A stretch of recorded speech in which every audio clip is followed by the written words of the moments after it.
Moses Sapir and Anna Gushinsky Sapir were my grandparents. They were the parents of my father. I am named after my grandmother. It's why I'm Anna Sapir. I know very little about them. They were Russian-speaking Jews who lived in Poland. What was by the 30s was Poland. And they lived in Lodz, now called Łódź. My grandfather was a successful businessman in Łódź. I know that my grandmother's favorite flowers were cornflowers. From pictures, they certainly looked like a very handsome couple. At the end of the 30s, my father was living in Holland, but he was very concerned about his parents.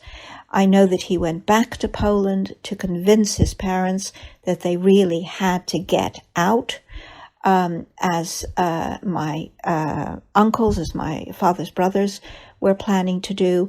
But my grandparents, they were convinced that people of their age would run no risk. They stayed put. During the war, my father received a postcard from his father from the Warsaw Ghetto saying that my grandmother was no more. After the war, my father published a book which he dedicated to the memory of his parents who perished in the Warsaw Ghetto. I do not know when, how my grandparents were moved from Łódź to Warsaw to be in the Warsaw Ghetto. I know nothing about that.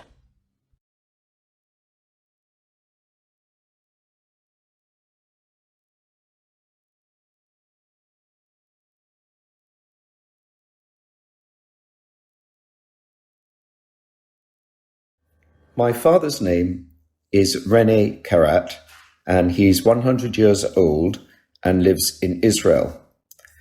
My father's parents were Anna and Andrei, and they were born in the Russian Empire, but they were raised in France, where they met and married. They moved to London around 1918, whilst their siblings remained in Paris. Amongst these siblings were Andrei's sisters, Eugenie and Fernande, who were running a business together. Eugenie was married to Joseph Friedlander, and Fernande was married to Gaston Cahan. Gaston served in the French cavalry in World War I and was a decorated officer in the French army. When the Germans invaded Paris, he was sure that his army service would protect him from harm. But like so many others, his optimism was unfounded, and when the Gestapo came to arrest him, he tried to resist and was summarily shot dead. His son, Andrei, who was 13, jumped out of the window and was killed instantly, whilst his other son, Robert, and Fernande were deported and never came back. Eugenie went to the Pyrenees with her son, 13-year-old Georges, and they somehow managed to survive the war. We do not know what happened to his dad, Joseph. Here is a photo taken in Versailles in 1930. It is the only photo left of Joseph Friedlander and Gaston Cahan, Eugenie and Fernande's husbands. Sadly, we do not have photos of my grandfather's sisters. On the photo, Gaston is on the left, my dad as a young boy is at the back, and my grandfather, Andrei, is in the middle and Gaston on the right. Finally, there's a photograph of Georges, Eugenie and Joseph's son, who went on to become a pharmacist in Paris, and he had 2 sons.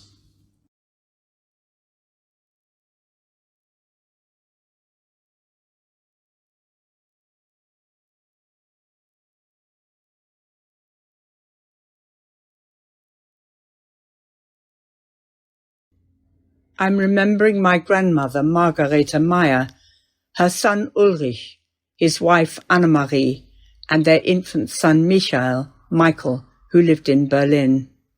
I never knew them, but feel as if I did. They desperately wanted to come to England to join my parents and other relatives, but they'd left it late and by then Britain had tightened its immigration rules, and only refugees with a job to go to were allowed to stay. Ulrich came here, found a job as an architect, but was forced to go back to Germany to apply for a visa. He left a suitcase full of clothes, toys, etc., with my parents. I remember it standing in our hall. The firm who'd offered Ulrich the job got tired of waiting for his return and gave it to someone else. Unknowingly, they condemned 4 people to death. My grandmother, who could have left due to her age and relatives already in Britain, refused to leave Germany until all her children were saved. Their little suitcase stood in our flat throughout the war and well beyond, waiting for its owners to claim it. They did not, because they could not. They were deported together and murdered on the 8th of December, 1943.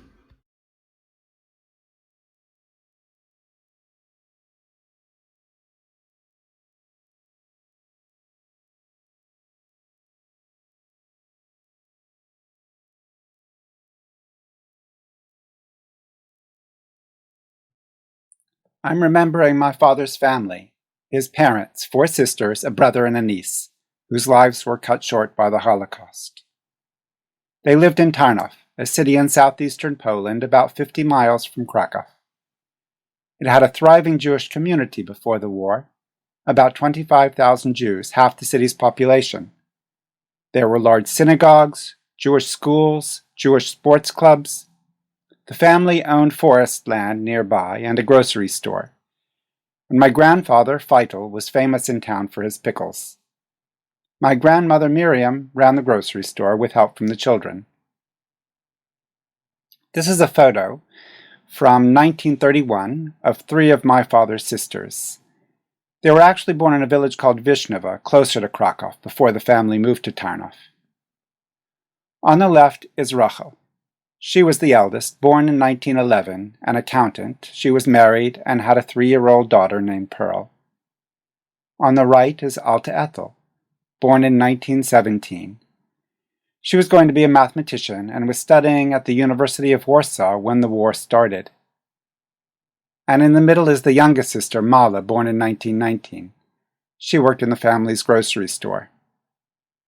The other 2 siblings were Serla, second oldest, born in 1914. She had a dressmaking shop and was engaged to be married.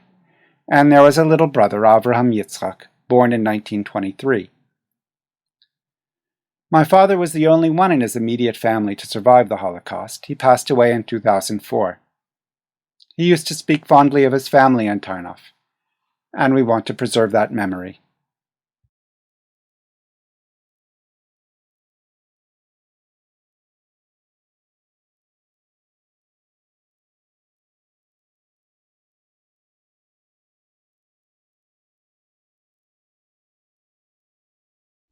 My name is Mike Frankel. I'm going to talk about my grandparents, Julius and Maria Haurovitz. They were born in the late 19th century in the town of Mlada Boleslav in Bohemia, a small kingdom ruled by the Austro-Hungarians until it became Czechoslovakia in 1920. Julius and Maria married in about 1909, and their only child, my mother Marta, was born in 1911. They lived above the family shop in the main market square. Grandfather's business flourished, and they were able to give my mother a very good education with a nanny and private music lessons. My mother met my father, Franta Frankel, in 1929 at a tea dance. They married and moved to an apartment in Prague, where both my sister Hannah and brother George were born. Foreseeing the inevitable, my father managed to come to England in late 1938 and worked hard to obtain visas for his wife and children. Julius and Maria, who had moved to Prague to be close to Marta and their grandchildren, decided that they were too old to move. My mother struggled, but eventually obtained the permits to leave, and she and my siblings departed in August 1939, arriving in England 2 days before war was declared. Julius and Maria moved back to Mlada Boleslav and stayed there while the Nazis introduced more and more restrictions on the Jewish population. In January 1942, the Jews of the town were rounded up and incarcerated in the town castle. Finally, in January 1943, orders to move the Jews to Terezin were issued. Maria was moved into a building already occupied by Fanny Frankel, my father's mother, my other grandmother. Julius died in Terezin on 13th of December 43. Maria was sent to Auschwitz in March 44, where she was murdered. Amazingly, Fanny survived Terezin, but sadly died in Prague 6 weeks after the war ended.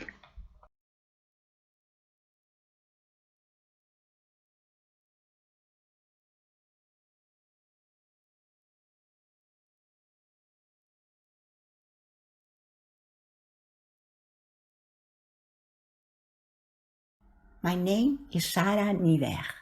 I want to remember my mother's grandfather and my father and his family. My great-grandfather Heiman Leesma celebrated his golden wedding in 1927, but was a widower 5 years later. He died in Auschwitz aged 88. My father Meijer Niewer, his elder sister Geertje and her husband, with their daughters 14-year-old Hermie and Fietje, who was 9, all died at Auschwitz. His parents Benjamin and Sophia, with his younger sister Mietje and her husband, died in Sobibor. My parents were married on 8th of May 1940 in the Netherlands, 2 days before the German invasion. My grandparents had a kosher butcher shop in the city of Appingedam. Their non-Jewish neighbors across the street also had a butcher shop.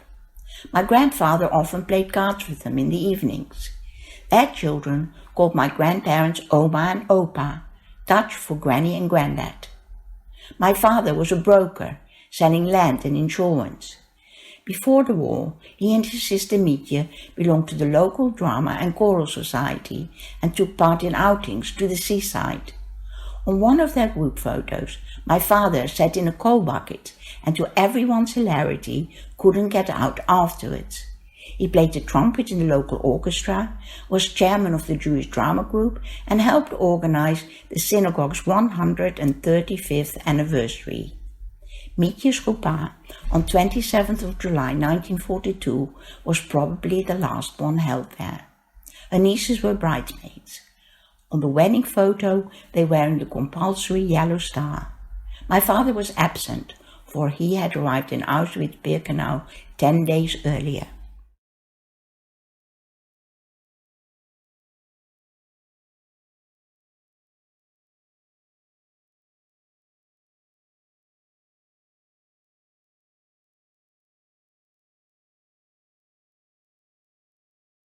I would like to remember the whole of my mother's family in Slonim, present-day Belarus. The Bublaski family were my mother's cousins, all wiped out in the Holocaust. The 2 little girls, Liba and Blumi, my mother's first cousins, were murdered by the Nazis along with the rest of the family. Their older brother Abram, pictured here seated in front, survived a little longer than his parents and sisters. We know from a witness that he risked his life by smuggling weapons out to the fighters in the forest before joining them himself. Abram was apparently a fervent communist, but, ironically, he was killed by anti-Semitic Soviet partisans while fighting in the forest. The lady in the pictures is my great-auntie Eva, who was on a visit to Slonim from her home in Liverpool in the 1930s. I remember her as an old lady coming round for tea in the 1950s. No one in my family ever spoke about the relatives they had lost in Slonim. It must have been too painful.